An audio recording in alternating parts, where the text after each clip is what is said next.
Hello, everyone, and welcome to episode 2 of It Doesn't Really Matter, but It Does.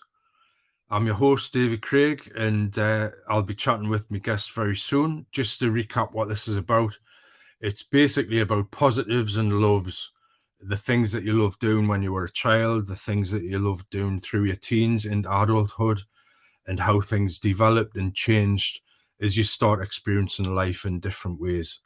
So I'm pleased and proud to welcome my guest. I'll explain a few things about him before he comes in. He's a comedian, an artist. I'm going to be on for ages with this, mate. It's dead long. A comedian, an artist, a children's book author, a teacher, a cartoonist.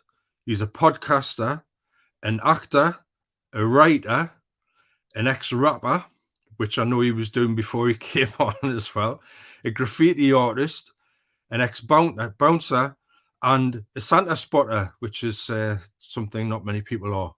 So, someone without whom as well, I basically wouldn't be able to do this. Cy Hetherington. Hello, Cy. Hello, mate. That was a moment, wasn't it? It's nearly time up. Master of none. That's it. It's nearly time up with all that. Aye, how you doing, mate? You've been busy, basically, with all that. I like to chop and change and try different things, mate. Great stuff. Aye. So we'll get straight into it, Cy. Yeah. I've just been chatting to you. Everything's going well at the moment. One thing and another. Yeah, we've both got ups and downs and things in our life, but we're trying to focus on positive stuff. Definitely. So I'm just going to go straight into it and say, basically, what were the things that you loved, Cy, when you were growing up? They're all there behind us. Toys, Brilliant. cartoons, comic books. Yeah. So are they all things that you've kept from your childhood? Some of them are, and some of them I've rebought for a lot more than what they were originally cost. First time down there. Yeah. So there's like obviously He-Man, Ninja Turtles, or Hero Turtles as it was back then in the 90s. Just loads. So you were born what year? I think you're 10 years younger than me, roughly, 1980. aren't you? 80, aye. So 11 years younger. So back end of the 80s, and aye. So like from 84 to 94 is our class that as me like with childhood is make me of course that era I'm like really nostalgic about that era. So that's what I collect things from that era now. Even so far as you can see, I've got a Teenage Mutant Hero Turtle party plate that I paid a tenner for, a paper plate that was. Yes, I can see it. From 1990. Somebody's eyes popping behind it. Who's that? That's Timmy Mallet's mallet. It's not a remake, actually. It's an original from the 80s. So yeah, toys, comics. Brilliant. Go on, tell us more about them. Tell people about what you've got. So yeah, I've got if you see up there, that's Castle, that's Snake Mountain from He-Man, and that's Castle Grayskull. That was He-Man's castle, and this one was Skeletor's castle. Right. And then I've got all the He-Man figures below. I've got a vintage 80s Ghetto Blaster there. If you see just there, that's Rude Ralph. That was a Mad Ball. They were like the gross out thing in the late 80s. Like Garbage Pail Kids. Mad I've not heard of that. No, they just captured my imagination, just gross out stuff. I used to watch He-Man, but I would have been like in my mid-teens. I would have been a bit older. Aye, so yeah, so that one I got as a kid, but it's not the original, right? Because they were super rare, right? So I sold that when we first had my first child. My daughter was skint. Right. So I sold my original for over 200 quid in 2011. And then once I'd done a really big job that I was proud of, I rewarded myself for buying it back. So it's not the original, but I bought it back. I'm not going to say how much I paid. I'm not going to say how much I paid because my wife might be watching. Very reasonable, half the price of anything. So that's what I was hugely into. Yeah, cartoons, toys, figures, just pretend. Did you pretend to be anybody in particular when you were playing out? Oh no, I followed the script. I used to take my figures outside in the garden, and people used to bring like mask figures in He-Man. I was like, well, you could that? No. There's no way he can't fight He-Man. They're not in the same universe. I would go wild. Like, I had to play by the rules. Like if someone come along and pretended like Beast Man was the baddie, I'm like, no, you've got that all wrong. I couldn't. Very serious about me toy playing and me role play. Yeah, I was an only child as well, so I think a lot of it was due to that I was playing a lot by myself. So I had a strict set of rules of how I wanted my toys to behave, and I wasn't very fond on sharing. So, yeah. So was that? I mean, obviously, they must have been the type of TV things that you watched as well. Yeah, so like He-Man was very first. Remember, like 84, 85. When I first got into.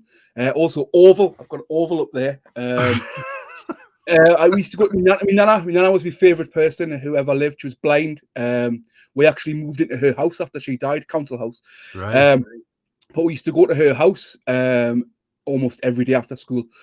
And Orville used to be on the telly. And apparently when Orville used to finish, this is long before anyone in my family could afford a video recorder. Yeah. When Orville used to finish, apparently I used to scream the house down and like cry because I wanted Orville back on. Obviously, kids nowadays don't have to wait till another full week for a show, so they had to go out and bought us an Orville toy and an Orville record, which was like the theme tune of Orville. So whenever Orville finished on the telly, they could then get the Orville doll out and put the record on. I was spoilt rotten by my nana, so they were just entertainers, just to stop us from crying. And got me own way. Brilliant. She was lush. She had a chair in the corner, and she'd always have like a bag of sweets down the side of her chair.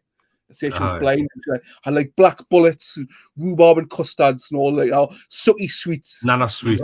Nana sweets. She always had something for us. She was always wiping my face, even though she couldn't see. She always just knew that I had a snotty nose, and she'd go wipe it. And she's completely blind. She just knew when I was like clogged up with snot. She'd give us a wipe and that. And it's probably here. I know.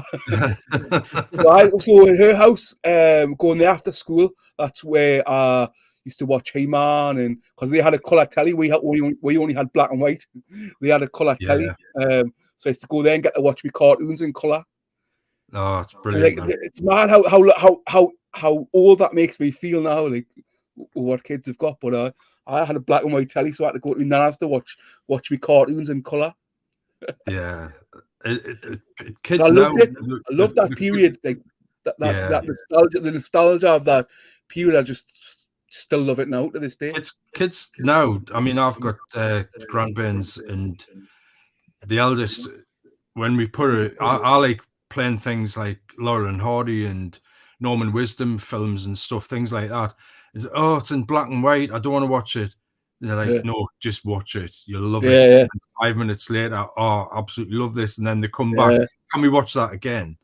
But to have to watch black and white, like we had a black and white telly till I was about 9, I think, something like 8 or 9. But to have to watch black and white and there's no choice. It doesn't really matter when it's happening, when you're used to it. But of course, you used to go. Obviously, your nana's synonymous with those memories, and colour telly's one of those. I've never even thought about that probably since the time. Never really thought back on I tend to dwell on the not so happy memories, but there's some really good ones from when I was a kid. Like, well, like I said, I didn't watch a black and white film until I was in my 20s because I just always took us back to like having to be at home with this little telly that I could hardly see. And we could only get 2 channels on it unless we moved the aerial. It's weird. I never got into like cultured films, and I refused to watch anything with black and white until I was like in my 20s. But you had reason for doing that though, because it obviously you associated that with boringness. Not like good memories. Nothing like deep or anything. I just thought, I'm not watching black and white because when I was a kid, I was just like the joy of watching colour. Yeah. Even though I can't, it's probably about a 19-inch telly that my nana had, the colour telly. So today you'd look at it and go, what the what's that? But back in the day, that was like that was Yeah. that was the glorious 4K that we had, and Yeah, loved it. yeah. What about when you sort of went further afield, away from the house with your mates? What sort of games would you get into, and where did you used to go? Oh, I used to go all over. Weird because I don't let my kids go anywhere really. Yeah, it But is strange, isn't it? we used to go everywhere. It was that era of E.T., Flight the Navigator, Goonies. So would do that. Would Stand By Me. So we'd go on our bikes. And then I live next to a place called Percy Main, where there's a big old train track. It Yeah, gets used occasionally from Stevenson's Railway Museum, but it was all getting redeveloped around there. So it was just like a concrete playground for kids. There was just so much mischief to get into. There was like just like it should just be like Stand By Me, going on your bike along the old train. Aye, we'd do that, and then we'd go. There was like we found a pond where they had newts, and we'd never seen anything as magical in our life, like real life lizards. So we used to go and collect them in jars, and then we'd put them back because didn't want them to die. yeah. And yeah, we'd just go on Frog little spawn and missions. things like that. I go and just on proper little missions, and then we'd go and we got into fire, and we'd go and set little fires. And then we'd not like massive, just little fires, so that no one knew that we're having them. Like little, pretty much like Stand By Me, the film where they go and have the fire, and that camp would pretend that was us, and would steal There was a thing I saw on the internet the other day. I was absolutely wetting myself, and they were on about these students who go and explore disused buildings, and I just thought that was my childhood. That's what every kid did, because that's where you went and played, and it made it out as if it was some crazy, mad, wonderful thing. And that's what we did.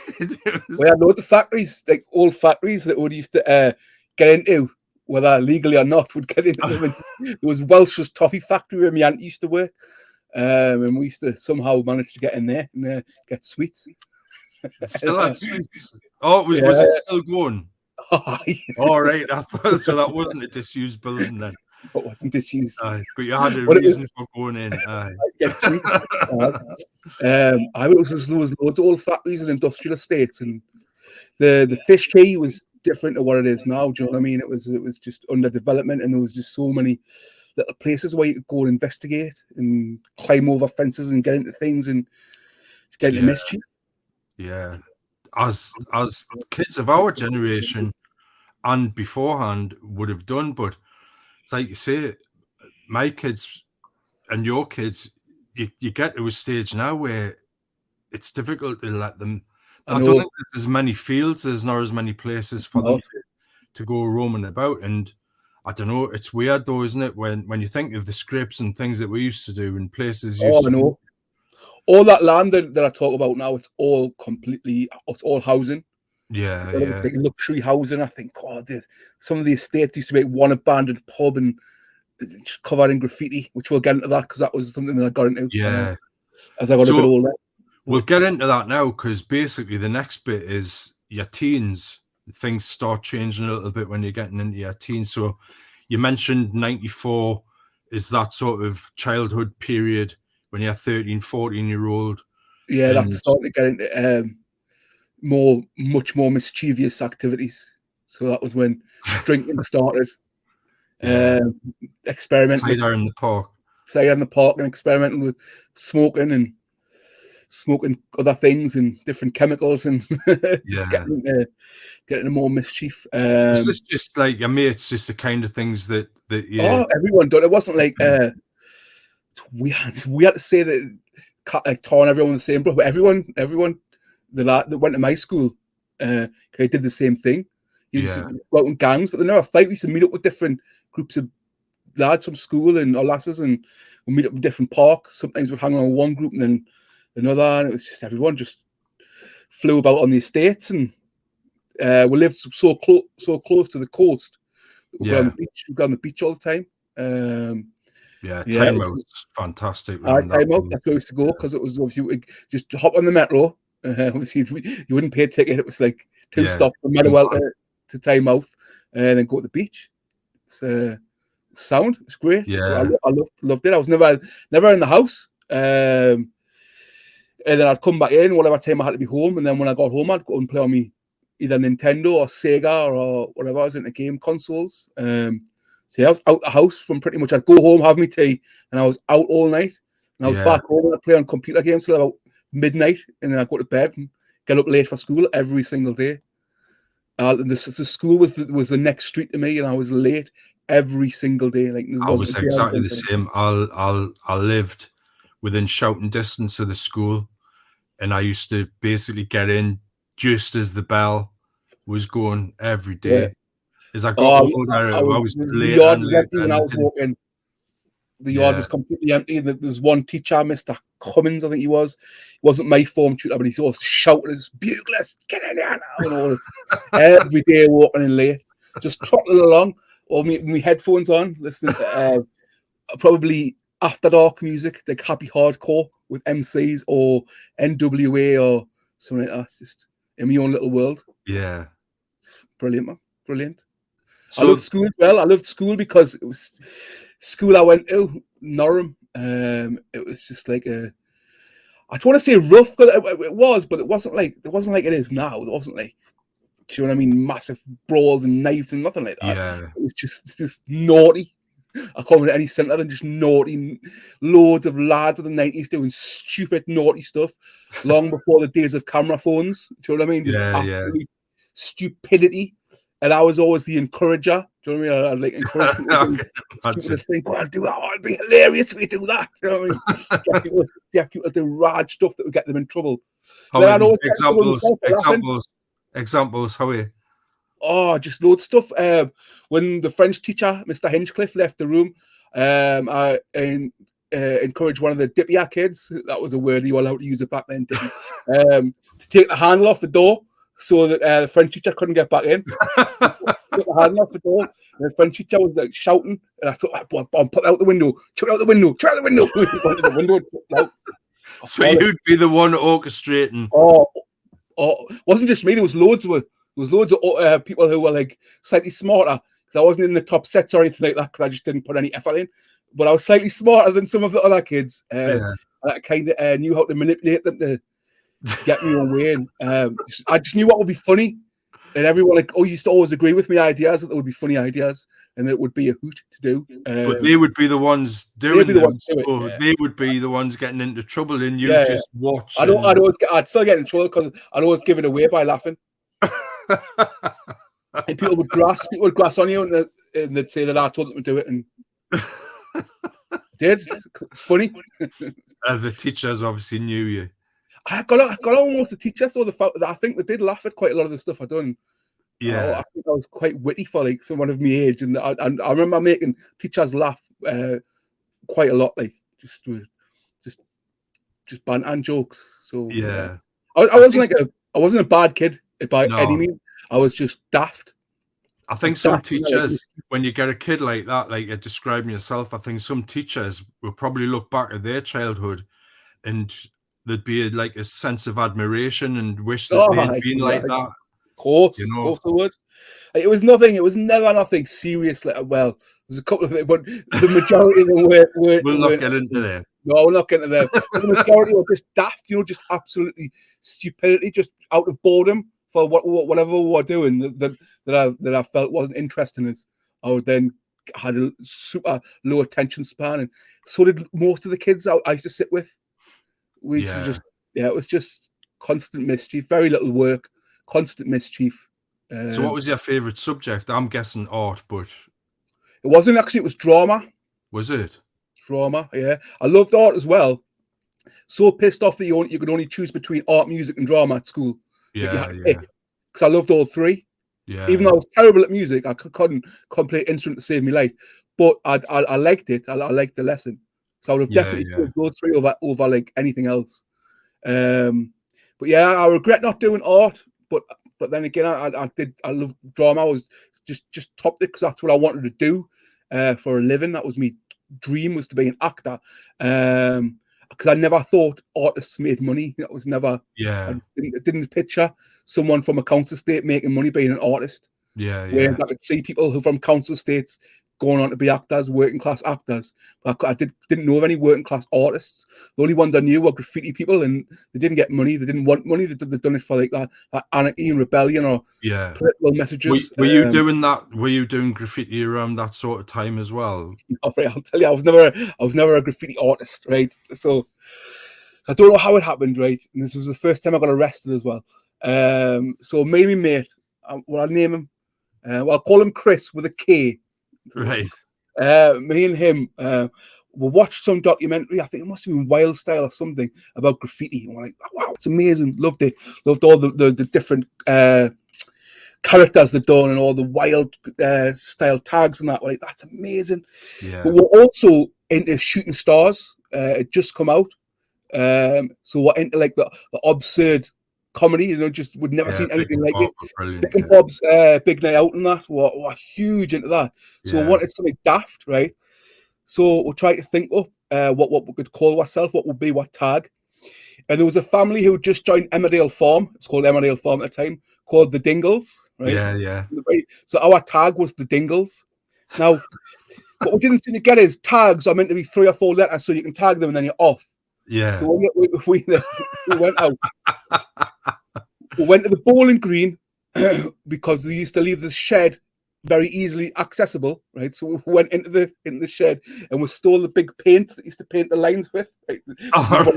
These were not suitable for graffitiing whatsoever. We stole them, so had these big things of paint, walking through the estate, found the back lane, and then started writing the Dingles, like letter by letter. So it took ages, and we were both doing it on either side of the lane and working our way to each other. Weirdly, we never got caught. Never got caught doing it. Right? It was about 2 weeks later, we were walking up and we were walking past the back lane, and there was a police car and a neighbour pointing to all the things. We saw them, they looked at us, right? And we just assumed, oh, they'll know it's us. This is weeks later. So we started running. Running away. You know, the police car came. I was out of breath. This little fat kid. Couldn't breathe, right? I didn't know what to do, right? I'd never been arrested before. I didn't know what to do. I'd only ever seen it on the telly. So I put my hands up. Like that was the thing. I didn't know what I was doing. I put my hands up when the cop, and the cop laughed at us. And then I got nicked. My mate got nicked. And, so they took him back to his house first. A male and a female copper. And the female sat in the car with me. She was like telling us off a bit, but like just, I think she could tell I wasn't a bad lad and the first time in trouble. And then they took us back home and I got absolutely bollocked. That was my first graffitiing escapade, my first time getting nicked. So yeah, then I started doing tags after that, but they weren't great. I was never an artist. It was about just like tagging a space just to know that you'd been there. Do you know what I mean? And it was loads of kids were doing it. It wasn't like like the 5 elements incorporating hip hop and the movement. It was just being little divvies and writing your name everywhere. I didn't get it at the time. The whole tagging thing. It was. I can understand, you know, why it was done, but some of the artwork is absolutely amazing. It's brilliant, but of course it had a bad name, didn't it? Because of people like us, like me, just put writing your name in it wouldn't even look nice. It was just awful. And then we would scrape into bus stops with keys, you know what I mean? And scrape up the paintwork and just absolute vandalism. But it was just what we did. But I suppose if, you know, that's like at the time, if there's nothing really going on for you to do, that's how kids end up getting into stuff like that. You know what I mean? But you can say that, but there probably was stuff that we do. We're just little shits. I think people try to excuse a lot of behaviour by saying, "Oh, I'm trying to be nice about it." No, I don't think we need to be excused about we're little shit. We're doing it because it was naughty and because it was fun. Because sometimes you get a chase and it was a frisk. Do you know what I mean? There was no other reason for it. Excitement. It wasn't because we lived in an underprivileged area, because everyone did. And there was youth clubs, but they were boring, they were dink. You know what I mean? They were for squares. We used to hang around outside them and wind people up who went in and just So what happened with the drama then? How far did you take the drama? Because obviously I mentioned actor in the list of things, you know. So that was what I really wanted to do. And I got an audition for Biker Grove. Yeah. Went really well. When did it start, Biker Grove? Was it the early 90s or was it the late 89. I 80s? think it was 89. It was 89. I watched it from the start, but I can't remember when Yeah. it actually started. So this was about 95. I got the auditions went really well. So they were going to be casting for another series. So they put me in as like an extra, like in the Grove. I was never on screen. I'll tell you why. They I put know me in. you don't have. I know why you don't have to say if you don't. I'll not say the reason why. But anyway, I found out that I wasn't going to get cast in the next series because I was turning 16 and I had to be paid more money. Yeah. So I'd done something very disruptive on set and was never asked back. Yeah. We'll not go into that. I know about that. We'll not go into that. So then if we moved on to when I left school then, because that was around that was the year after I left school in 96. Went to college, Tynemouth College, and I was doing art photography, but it was too much like school. Yeah. And we were all just hanging out and drinking and getting wrecked, and I was never turning up on time because I didn't have to. You had to go to school, I didn't have to go to college. So I didn't last long there. But then sooner or later you're skint, aren't you? And you can't scrounge money off any other relatives. So you're like, fuck, I have to do something. So I went on it was called Careers Club. It was like where you'd go to this, not a job centre, it was like it was loads of kids I went to school with my age, where you like look for jobs and they teach you how to, but it was just like school in a fun way, just being naughty again, but getting paid like 40 quid a week dole money to go and do it. So I'd done that for a bit, and then that time I was just getting wrecked. And then I went to college the after to do drama, and that's when I really started getting into it again properly. This is the thing. I mean, I would normally, like when I was talking to Alfie in the first one, we talk about childhood and then your teens and then adulthood. But what you're describing is like you're very quickly out of school and then you're in that situation. You're having to deal with adulthood sort of stuff at a really early age, sort of 16, 17-year-old, really, aren't you? And I was never at home then. I pretty much moved out from when I was like probably 15. I started sleeping at mates' flats and that, and then it was my mate who lived up the street. I would stay with him and his mum and his sister pretty much every single night. And then I got my own flat, I think the year after. So I was pretty much out of home straight away. Out of that environment and my own place, and and then loads of new and other interests came in. But like say the acting, had an audition for purely belter. Got down to the last two between me and the lad who got it. He got it over me. Devastated, absolutely gutted. I can see you in that actually. Yeah, I was genuinely gutted. Done all the reading with the main kid who played the smaller part, the smaller kid's part. And done loads of scenes with him down London, all sorts. And didn't get it. Fucking like absolutely crushed. Yeah, devastated. First like blow. It was only the second audition I'd been to. The first one was Hetherington Grove and that was successful. The second one was that, it wasn't. And then I just stopped going to auditions and I stopped taking it seriously. And I started messing around. And just getting into other things. But I'd still go to college and do acting, but I was getting into other things as well, getting more and more into hip hop, like hugely into rap and hip hop at the time. Huge. So what did you do with your rapping? What was your rapping name? And I didn't start rapping for a long time because I was shit at it, and I always knew I was shit at it. But after college, after I finished the drama, I dossed around a bit with more mates, flats, smoking dope, and just getting wrecked, and listening to hip hop all the time. But getting more into like the underground hip hop and music that I'd never heard before, like political stuff and stuff that just blew me mind that I'd never come across. You would never hear on the radio or on MTV or any of that shit. Stuff you go to RPM records and find these stuff, and people would like. There was like CD swapping and mixtapes, and I would tape Tim Westwood on the radio every week to hear these new tracks. So I wanted to start running hip hop nights, and I showed you this before because I found it the other day. This was my first ever hip hop night. There's me, big size, this side. That was at the Dog and Parrot, upstairs at the Dog and Parrot, and for some reason we called it the basement. Again. Yeah, I've played the dog and parrot if I've got stories about the dog and parrot, but to call it the basement, I think is genius. Yeah, yeah. Upstairs it's brilliant. It's because it was originally called the basement. There was a pub. I can't, was it a Tap and Spile turned into a jeweler's in the downstairs room, and there was where it was meant to be.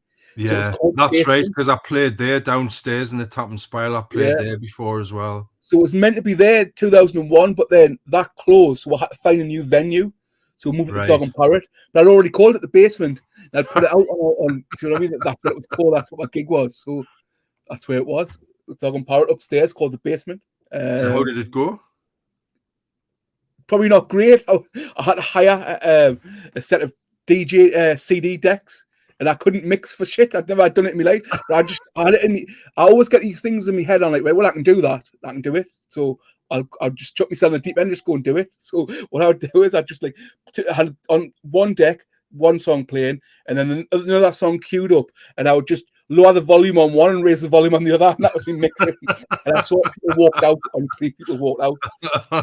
And now like we had the open mic, and loads of people didn't turn up, and I think there was one rapper turned up. I can't remember who it was, but he couldn't rap, and it was just an absolute comedy of errors. But it's fun. But it's Fun how to you look back learn, on. isn't it? It's how you learn. You know, I mean, I remember playing at school, playing guitar at school, and I didn't even know what a chord was. Do you know what I mean? And you're going on and thinking you're playing single notes and that. It's obviously different to rapping. It's a different scene, but I just didn't have a clue. I'd not had a lesson or anything, and I could play certain things, but you know, I'm a little bit better now. But you remember those early days and think, God, how did I even think about doing that? It's bizarre, isn't it? I've tried guitar so many times. I can't. I'm just little fat fingers. I can't do it. I cannot do it. Like, it's one of them things that, like, I've tried it so many times, and people say I persevere. I can't. My fingers just can't switch between the two. I can't do it. I can't. Yeah, it's one of those things. I just know. I know. No matter how hard I try, I will never be able to play the guitar. There were so many moments when I was learning, and because I didn't know anybody who played, you know, for a good few years, about 3 years, I didn't have anybody to show us anything. I don't even know whether I had it. I used to tune my guitar to certain songs. I had somebody tune my guitar for us, but then you'd get records that were played at different speeds, and you had musicians who would play in different keys and all sorts of stuff. And I'm like, how's this not sounding right, you know? And I would just plod along, and your fingers would bleed, and I would literally go like this onto the guitar, moving my fingers, because I couldn't do it, you know, the way that I do it without thinking now. You know, moving from one chord to another, I would literally, it would just be a nightmare, and I'm thinking, I can't do this. Well, I remember getting a guitar from moments school, where I should have I was going to give it up, and I just thought, no, I'm gonna keep going. I remember the guitars I've had; they were bought when they were tuned, but then once they were out of tune, that was it.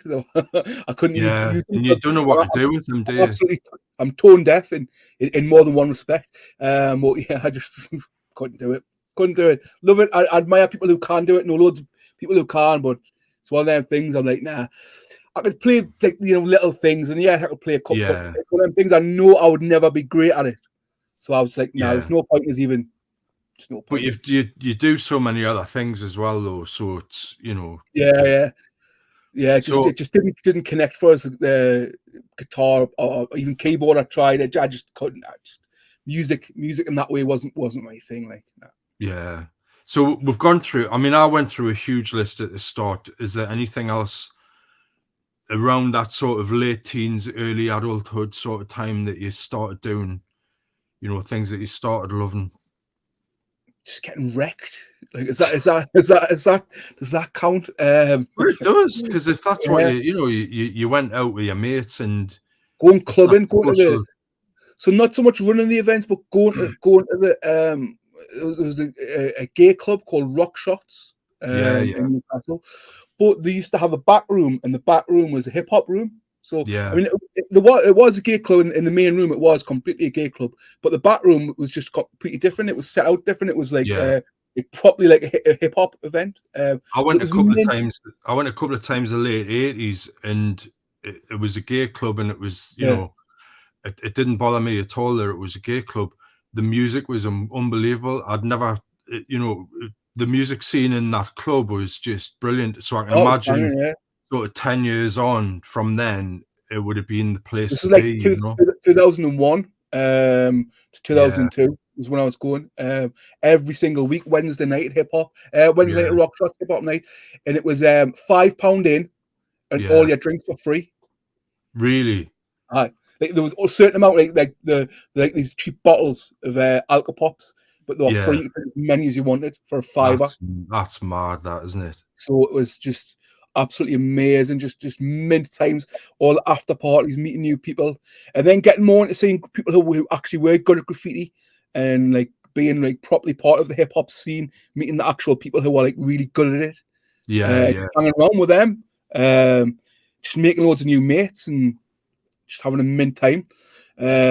People DJing at after parties, and then people getting on the microphone, beatboxing, like actually seeing people who could beatbox amazingly in front of you, and people like you could draw on people's walls of their flats, and just it was just mint. It was just class. It was just, I loved it. It was yeah, so yeah, just parties, hanging around with people, and so still going to college and shit, but very loosely. And then yeah. working, I'd start working in the club, so started working at the Tuxedo Princess or Tuxedo Royale, whatever it was called, doing flyers. And we Probably the just Royale by that time, I get think. a bag Yeah. of flyers and we'll just go and dump them in the bin, and then go and hang around and sit somewhere and like, get stoned, and then go back and get our money at the end of the night. Because there was like loads of people doing it. So we'd let the people who wanted to work, and we go and dump ours in the bin and go and get stoned. I remember my first shift, my mate got us a job. So I generally thought we're going to go flyering. We went to the pitch at us.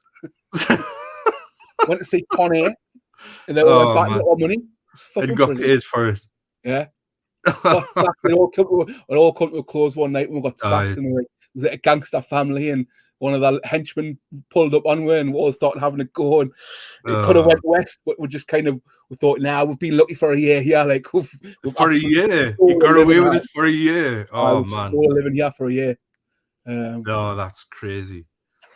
So it was fun. And then I started working at Rock Shots, doing pretty much the same thing. I was class as promotions manager. I used to put all the flyers in the bin, and just get people in because I knew them. I knew people would come, and I'd just I'm say that. glad I never had any gigs there. Yeah, I'd get people in because they always used to come anyway. He didn't need a flyer, the guy who ran it. Yeah. But then I'd be able to go behind the bar and just get myself drinks, get my mates drinks, without waiting in the queue. Brilliant. I can imagine. That's crackers. That's so. You're the only person that I know that could get away with that, though. It was just. There's just something about your side. Yeah, just put them in the bin. So obviously things move on from that. You know, that's what you love doing. But then you started changing tack a little bit, because I saw you must be about 10 years ago, 11 years ago, and you were a comedian.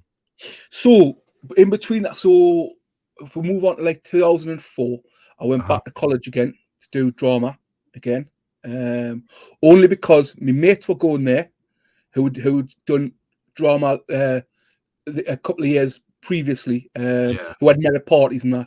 They were going back to do this other degree, and they were getting student loans. And I was like, well, how much is a student loan? And they told us how much it was. I was like, fucking hell, get me off the door. So I went and done the drama course purely so I could get a student loan.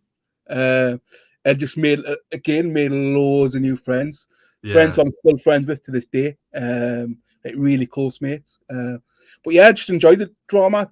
Done it at the college, but never like pursued it outside of that. Really, just done it. Was this at Gateshead College or Newcastle College? Newcastle Yeah. College. Aye. So primarily the reason I joined is because my mate was joining. Natasha, she joined. So I was like, well, I jumped on, and then loads of my other mates jumped on as well. So Tasha's face like that one, all just rocked up. Like, hey, just come and disrupt her because she went on to do really well. She's been on telly and also, but we just all rocked up just to fucking have a free ride for a couple of years. And yeah. So done that. Still into hip hop. still in acting. Yeah. And then a few years after that, still doing the act thing, dossing about. Worked in a burger van in Whitley Bay. Lived in the hotel there, doing night porter, and just because it was a laugh, it was fun times. Again, just in that period of time where it was just so much fun and just getting wrecked. That's right. Yeah. A lot of my life has been that, getting wrecked. Yeah, and then so then I wanted to, me and a few friends wanted to actually start doing something properly with the acting, and more so like sketch comedy. Yeah. So we've done a night at the Clooney in Newcastle called "Let's All Laugh at the BNP." It was when the BNP. I remember that. I was going to go to that, and I couldn't go. I can't remember because I was into that sort of stuff, and I remember it. And I used to go to Clooney for stuff, and I can't remember why, but I would have been there if I can't remember why, but I would have. I should have been there. Full house. So there was me and a few other friends doing sketch comedy, and it turned out like I kind of just fell into the role of being the host.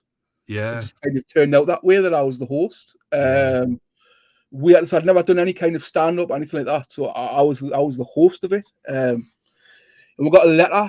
We got a few letters saying that there was people going to turn up, like the far right people were going to turn up on the night, cause trouble. So I made the tech put the house lights up to see who was in, see if there's any skinheads in. I called. I was a fucking idiot. I called anyone on stage who wanted to have a go. Anyone from the fucking. Was this filmed? Was part of this filmed? Because not that I know of. I had definitely heard about it because I wanted to go. I saw. There was have security on everything, but I mean, a couple of mates organised it, and let's say I shouted out anyone who wanted to come and do what they said they were going to do. That were going to hop on stage now, and see nobody was there. And nobody came. They never would. You know, people like that wouldn't come anyway. They just like send threatening letters to people. No, that's I didn't give a fuck. I probably would. Now that I'm old and a bit disabled and that, and I can't fight anymore, I wouldn't do that anymore. But back then, I didn't give a fuck. I wasn't hard, but I just didn't care. I just stood up for what I believed in. I thought the BNP was like pure racism and hatred, and nothing that I was part of. I was into that period, probably moving more into like taking psychedelics and experience with mushrooms, magic mushrooms, and that. So I was pure into like just love and anti-hatred and all that kind. You know what I mean? Like proper hippie-ish, but with like a Chava hip hop twist. But around that time, though, Si, it was the thing to do with the racists basically and the BNP and all that kind of lot. That was the thing to do, was to take the mick out of them and make them look stupid. Yeah, and you know, it's all kind of came back. It wasn't hard. It wasn't hard to make them look stupid. Exactly. I remember going on marches and different things where they were turning up, and we would just take the mick out of them. And there was some of I remember there was a guy dressed as a vicar, I think, and this he had like a booth that he would go. I'm sure it was like a disability thing that he'd converted into a church thing, and he would go around in that. And then a few years later, you had the guys when they had the EDL.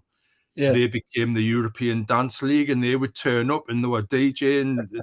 Taking the mick out of them, which was great, but of course, we'll not go into what's happening. Yeah, it's changed now. It's different era now. But I done that, went really well. And then my mate Sam, who I was doing it with and writing it with, she went and got on fucking telly, didn't she? And she went and got a proper. She was on V-Ran. She was on. Oh, there was another married. What was it? Married single other or something? I think it was. But like all the big ITV drama, she got on that. Yeah. Everyone else got like work. I was like, oh fuck yous. You know what I mean? I was just getting into this, and you fucking left us.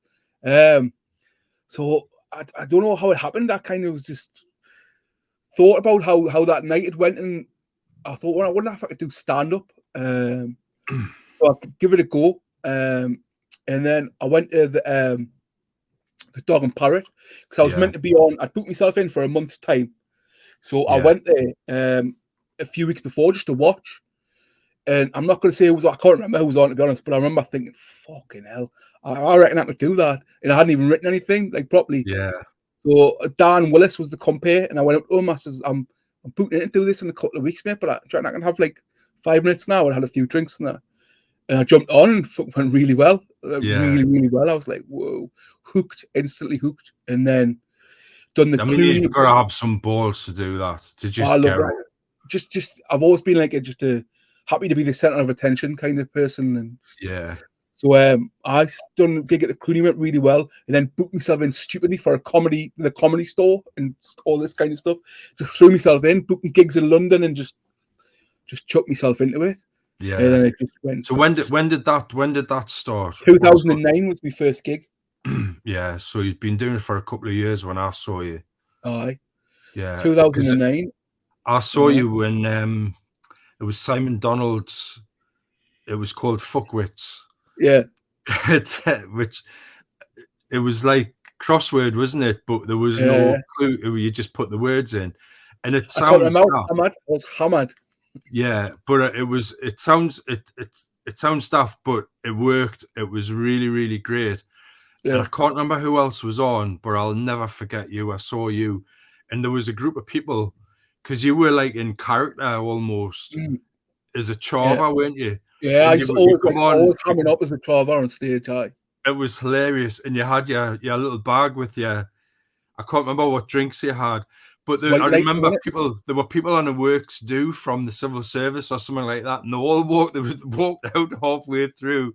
They were saying, we haven't paid for to come and listen to a Chava while he's just, and I thought, but that's it. So, but that made it even funnier the way that they were going on, and it was hilarious. Oh, it definitely wasn't an environment for people who were expecting like snappy, quick jokes, was it? It was chaos. Just so funny. I had a bag of I had White Lightning and a bottle of 2020. Yeah. Aye. So I done that. I got bang into comedy. And then I was lucky enough to go and I've got this here just to show. Done a show stand at the Edinburgh Festival with Lee, who's northeast, very big in the northeast, only the northeast. Johnny Pelham, who was on live at the Apollo last year. It's huge now, Johnny.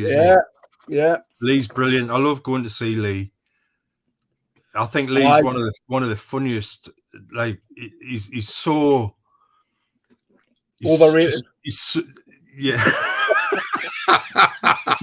I was going to say the opposite, but no, he is. He's a lovely guy, but he's so funny, and I just don't know why he's not famous. You know, but anyway, that's he looks like Lee Kyle.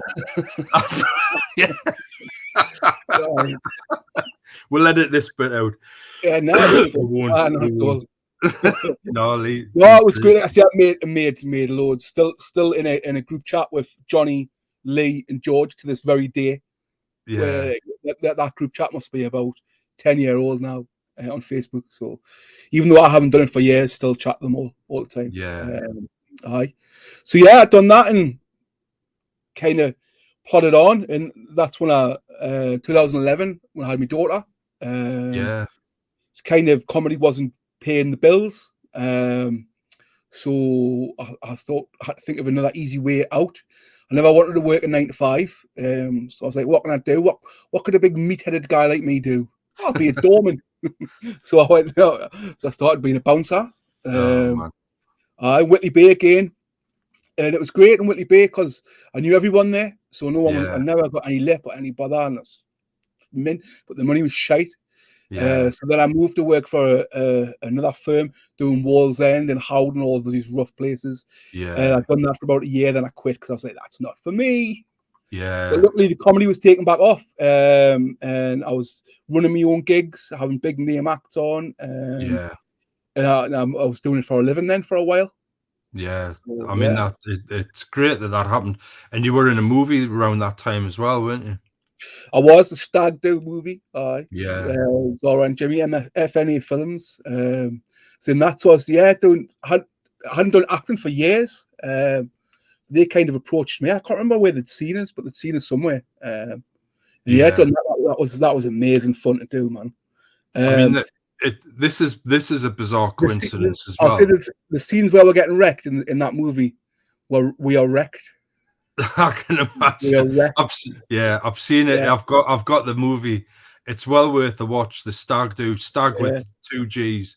Yeah, And we snuck off in between when they're setting up, and we got wrecked on all sorts. Like, wow, the reason I knew about it was I think it was Steve Wraith who knew Z from yeah, college when they went to Gateshead College, I think, together. I might be wrong, but I'm sure it was something like that.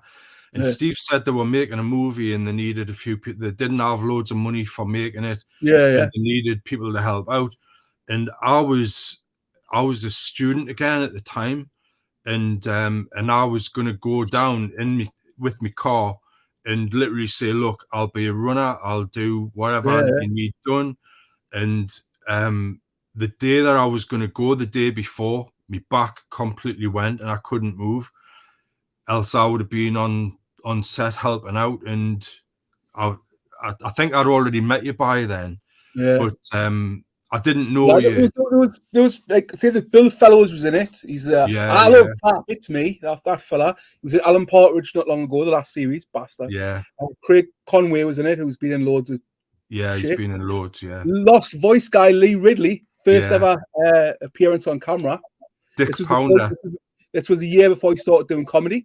Yeah. I remember telling him I was doing comedy, so I don't want to say I'm responsible for making him win Britain's No, Got Talent, he's doing live with brilliant. Apollo. But all I can say is I was doing stand-up comedy a year before him, and I kind of taught him what I was doing, and then he started doing it. So, you know. Same No, with Johnny Pelham. He won one of my Creased Comedy Xmas Factor Gong Show in 2010. So I don't want to say that led him to win the BBC New Award or anything, but I'm just saying I have a track record with these. So,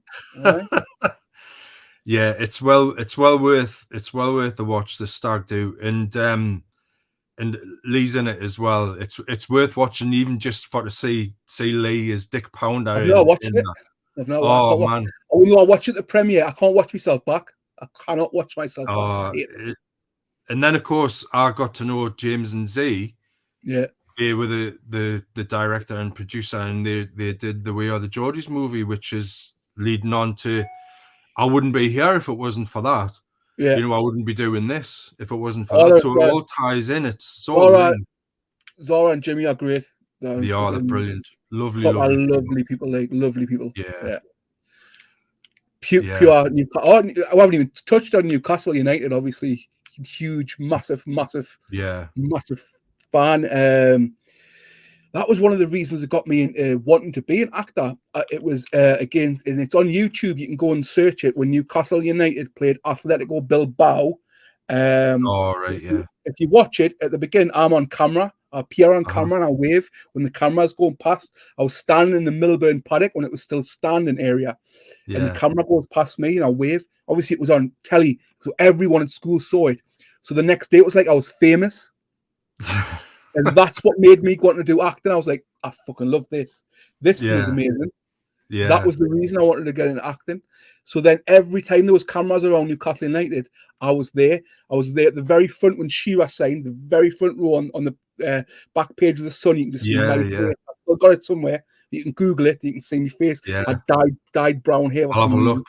I was there when Ginola signed, right there, taking a day off school. Great days, man. When the tickets went on sale for the European match, they went on sale on a weekday, right? Yeah. I wagged school, me and my mate, the same mate who I graffitied with, to go and get tickets. We took the day off school, so we go and get tickets. We didn't want to miss out, right? Walking up to get them, and coming out in front of her was my history teacher, and he was strict as fuck, like really strict. And he looked at us, and we looked at him, and he's obviously done the same. He's obviously put the ticket from school. He looked at us, he went, "You didn't see me, I didn't see you." Like, right? Oh, brilliant, man. Brilliant. Yeah, man. It's great. I so hugely into Newcastle. Just that was another like love me. First time I can remember crying over like something where I wasn't physically hurt was or something like that moved us, you know, like something like not like a hurtful or emotional thing, but something like that really touched us was when they sold Andy Cole. I was sobbing when they sold Andy Cole, and I had a picture program of it was Andy Cole and John Beresford with their arm around each other, and there was this montage on Sky Sports that had Andy Cole on, and it had "Love lifts us up where we belong." Right, so I was playing that back on my little telly, on my video recorder, in tears, looking at the Andy Cole poster. A right fucking clip. But, it was the same for me, but it was Malcolm McDonald. I was a bit younger. I was about 7 when Malcolm McDonald was sold to Arsenal. I was 13. Cried buckets. I was going to say you would have been a little bit older. But this is the thing with football. It's so emotional, isn't it? And especially up here, you just get into it heart and soul, don't you? It's everything. It means everything. Cole and Beardsley, because that's how I got into. That was my first 2 seasons. That was when Keegan took over. Yeah, they were unbelievable. They were unbelievable. The amount of goals they scored. But it was I got into it the year before the Premier League, so I'm not going to say that I was a Glory supporter. But it was just the age when I was getting into it, and there was more buzz about it in the area, and that's when I started getting into it and going. And my uncle would take us and that. And then just become, like most things, I get either addicted or obsessed. Do you know what I mean? With the things that I really get into, I'm like, it's either all or nothing. I don't just like something; I get fucking right into it. Yeah. Football, that was it for me. Like, I've still got all the Premier League sticker books over there, and just obsessed with football. Could tell you every team, every player, every stat. Just knew everything. Yeah, it's just it's a huge part of life up here, isn't it? There's very few people that I know that aren't into it. And it's when people say they're not interested, you think it's like there's something wrong with them. You know? Oh, fuck. If people are into football, it's like, oh, fuck off, man, you bored. I mean, just pretend or something. So we're getting on. I mean, if there's anything that you've missed that you'd like to talk about? No, I think we're probably reaching the end of comedy. Sorry, what was that? We're probably reaching the end of my comedy time. It didn't end as such. I'm not going to go into it because obviously I'm not going to go into this is an upbeat show. I want negative stuff, So I'm not going to go into the negative reasons behind it, but there is a lot. I'm not going into them. So then, kind of, I wanted to do something. I was getting back into drawing. I was getting really back into it. I started sketching and that because it was when I was ill. I had my thyroid removed, but before that, I was really ill in bed. Couldn't get out of bed for about 2 months.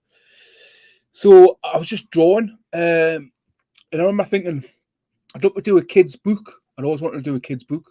I couldn't think of it. So my daughter came through. I think she was 6 at the time, and I was telling her what I was doing.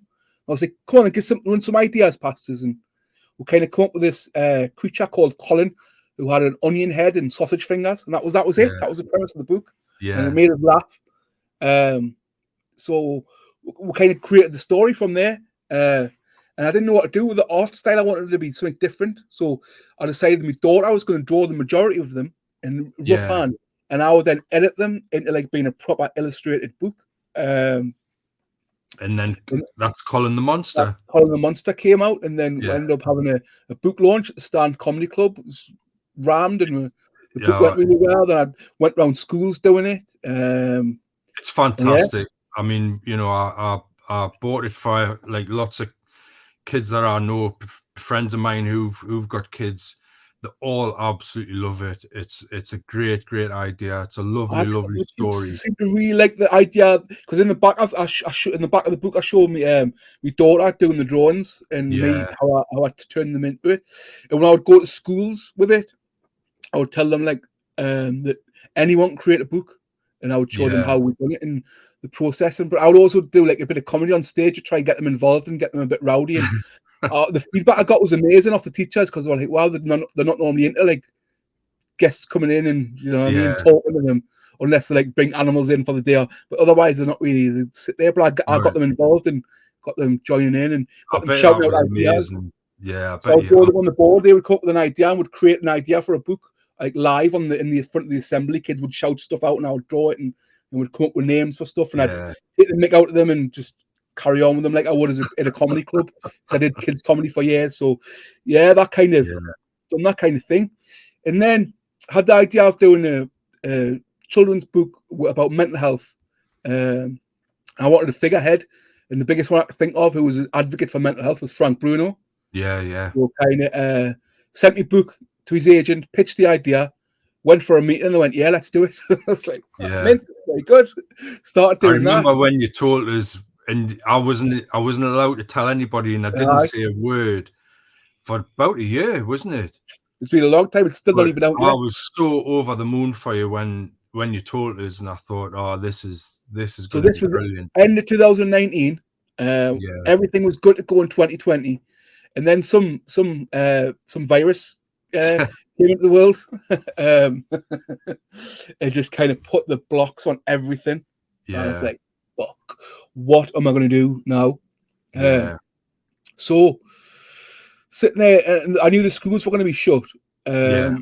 And I'd done these workshops at schools with my book where I would do like these little characters. And I thought, how about if I do like a little live stream where I can teach kids like the basics of drawing, like simple characters where anyone can join in, and at the end they've got a actually fully created picture. So just put an event up on Facebook, expecting like maybe a handful of friends to turn up. I think it was like 10,000. Yeah. I know our kid. I was there. I don't know whether you know. I watched it. It was brilliant. The chat was, because Rebecca, my wife, was on the chat, and it was just you couldn't keep up with it. The chat was just flying. Yeah, and it was a great idea. And then I was like, "Will I do it again?" And everyone was like, "Yeah." So we started doing it twice a week, and we've done it for the entirety of both lockdowns. Yeah, and we built up the Facebook page like over, it was nearly 90,000 followers on it. And no, it's incredible. Absolutely. But doing that at that time was perfect. It was for kids. Absolutely brilliant, and adults as well. And you know, I had loads of adults join in, just the banter between me and Rebecca, because I tried to keep the comedy going, because it was a way just to keep us trying to be funny. I'd take the mick out of her eyebrows and just mock her, and she'd mock me, and I'd mock the kids wherever they were from, and just stuff like that. But doing drawings, but not too serious, you know. Yeah. And yeah, that went really well. And I think there was other people doing it, but they were charging money. And I was like, nah, you can't charge during this time where. So I just done them free. And then there was a voluntary thing where people wanted to donate, they could. If people didn't have any money, they didn't have to worry about it. No, that's so brilliant. I've done that for both lockdowns. And then done a Colin the Monster Christmas book during that period, which went really brilliant well. as well. Yeah. Yeah. And then now we've got the Frank Bruno project. Was your little lad involved in that one as well? Joe was in as well. He's drew loads of the pictures in it, so it's like a family thing, getting him involved. Brilliant. Because he was getting a little bit jealous of not being involved in the first one, wasn't he? I know. And then I had this idea for an event for Christmas Eve, because it was during the first like lockdown in 2020, and people couldn't see their family and blah blah blah. So I was like, right, what do I want to do? And I thought about doing a track Santa event, where I went on live, and I had like a earpiece in, where I was getting news reports coming in with sightings of Santa. Put the event up online. Within 2 weeks, it had 500,000 people click. And I was like, what is going on? This is mental. It's just but it was a brilliant idea.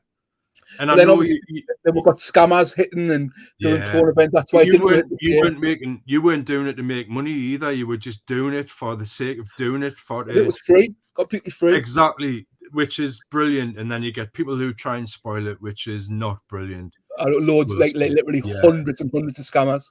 And they spoiled it the second year. So I ended up having to cancel it the second year. My health wasn't great, and the scammers had just spoiled it. I'd actually made it pay. I'd actually charged for it, because I lost so much money in the first one, because I had sponsors on board. So that's why I was able to spend money, because I had to get real footage of Santa, if you know what I mean. Right. Because then kids watching, you've got to pay people a lot of money to actually real footage of Santa.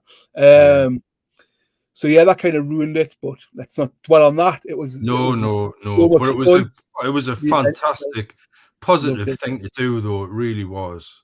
And the amount of people getting involved, But that's you. So you come up with these ideas, and I can see Colin in the background as well. Yeah, your lovely wife. You can't see. I'll have to send you a picture. She hand crocheted me Colin the Monster, and that is my favorite ever toy. So that's where it is, hanging pride of place there. That's what Sarah does. Yeah. Aye. So I've done the track center, and then I've been kind of working on being into crypto, NFTs, and just art for the last couple of years. Just art, constantly drawing every single day. And now I'm getting into new things. Is getting back into graffiti, but so I'm too old and disabled to be like graffitiing and trying to run away from police. So there's the sticker movement where you can do them on stickers. All right. Graffiti tags and that, and you can swap them with different people. Now I saved this. I said I had something to show you. I haven't opened this yet. It's a guy on Instagram where you can do sticker trades. I don't even want to rip the envelope. Got such a cool, like an old school NES. But I messaged him. He's in Germany, and normally with sticker trades you do it in the UK or wherever you live, because the postage is loads of money. And I said, "Oh, can I buy some stickers off you?" And this guy went, "I'll just send you them for free." So shout out to Dr. Bavario. He creates his own like Mario, but like a German, brilliant, a German take. Wow, he sent us loads. So absolute shout out to him. Like all the old school stuff that I'm into, the nostalgia, but with his own twist on it. Dr. Bavario on Instagram. Like that one's my favorite. I've seen that one on his thingy.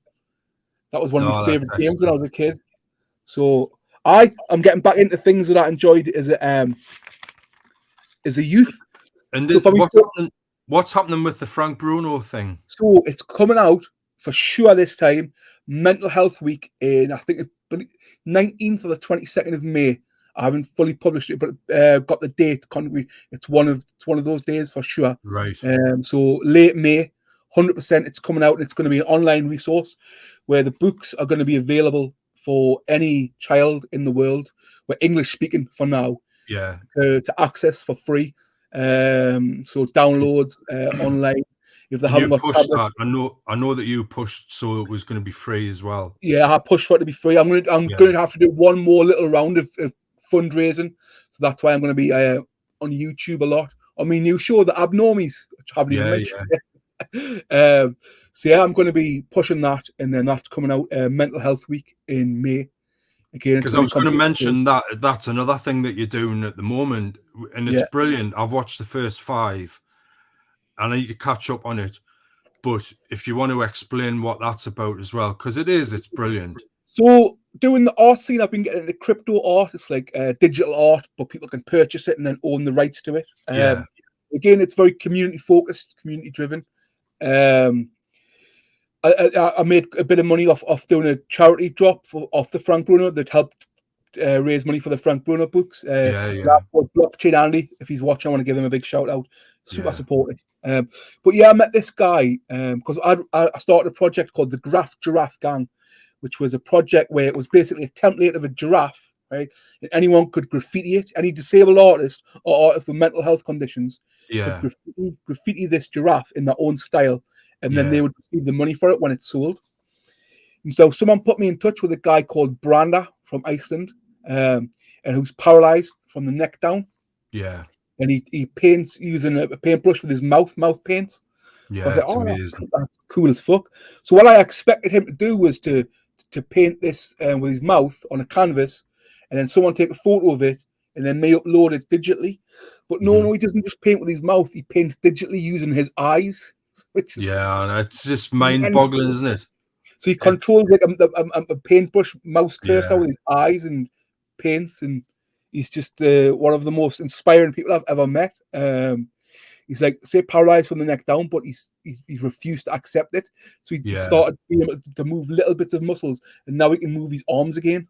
I saw that on the video. It's incredible. So me and him do a podcast called The Abnormies, where it's on YouTube. We're moving just to YouTube. If you just search Abnormies, not just Abnormies, you'll find our podcast. We'll put a link on at the end. Yeah, we just want to getting guests on who are a bit different. Do you know what I mean? And sometimes it's just me and Brian are chatting and catching up with our journey. Because I've got a disability called degenerate cervical myelopathy, which could lead to paralysis, could not. Who knows? But anyway, it's our journey of what we're doing is you're turning. this is one of the things that I notice. It's a thread with you. You've had so many knockdowns and various things, and you just turn them into positives. Monetize them.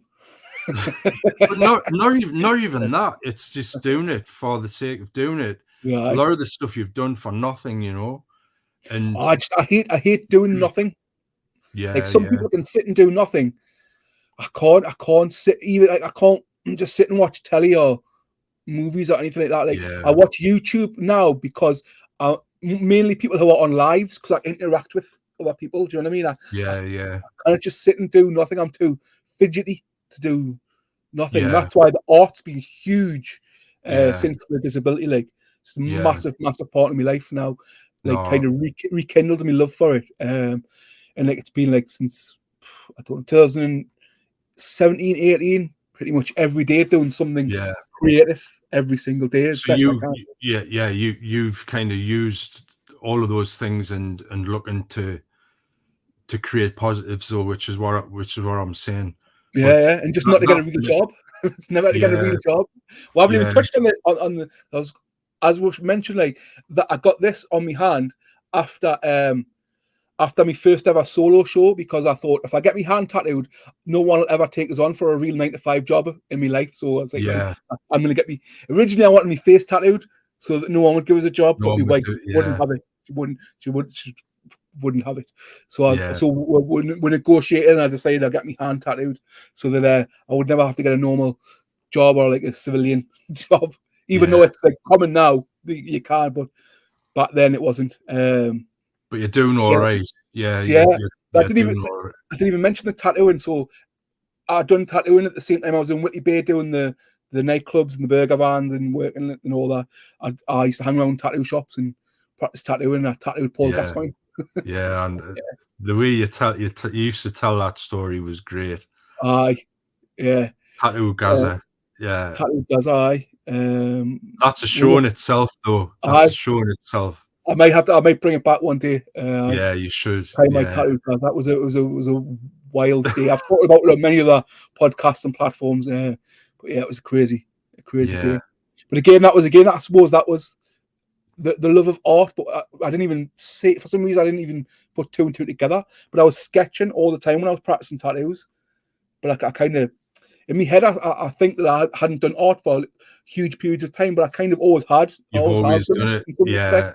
Yeah. All the tattoo stencils and that, they just got binned after they were used. But I was drawing all them when I was an apprentice and helping out. I was drawing all them, and some of it I was freehanding, so I kind of was doing art all the way around. Yeah, keeping your hand in without even realizing. And every event, comedy wise or what have you, I've always designed the posters myself. So I've always done like something involving art. You know what I mean? So I kind of that's probably been a running theme. Yeah.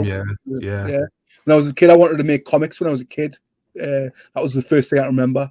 But then when I got the limelight of being on TV at the match, I wanted to be an actor because I thought that was the route to get famous. And then ended up falling in love with performing, not so much just acting, performing in general. Yeah. And then anything arty. It's been brilliant talking, Si. I know you've got a dash. I've got a couple of questions just to finish off with, if that's okay. Yeah. Without thinking too quickly. Favorite book? You can say Colin the Monster if you want. I would definitely say Colin the Monster. Favorite book as a kid was a book called The Machine Gunners. That was the first book that I can remember actually being interested in. We were reading it at school. Again, it was a group of lads on like mischief and go. I can't remember it fully, but during the Second World War, they made it into a series as well. Did they? I've never seen the series. They made it. I was about 11, 12 when they made it, and there were sirens going off because it's set in the Second World War. Yeah, and we were out walking one day at night time. Me and my mates. It was just getting dark. And all of a sudden, we'd just been in a conversation about the war, the Cold War, and possibly getting bombed by Russia and all this kind of stuff. And then all of a sudden, sirens went off, and there were searchlights, And they were, but we didn't know they were filming. That's what they were doing. They were filming the machine gunners. We thought the world was going to end there and then, but that's what they were doing. I've been meaning to read that again for years, but I always forget about it. I'm gonna have to get it and read it again. Maybe let the kids read it. But other than that, I'll be honest with you, I was never a big reader of fiction and non-fiction when I was a kid. It was all comic books. All comic books. I didn't read books. So what was your favorite comic book then? Like the Beano. The Beano, yeah.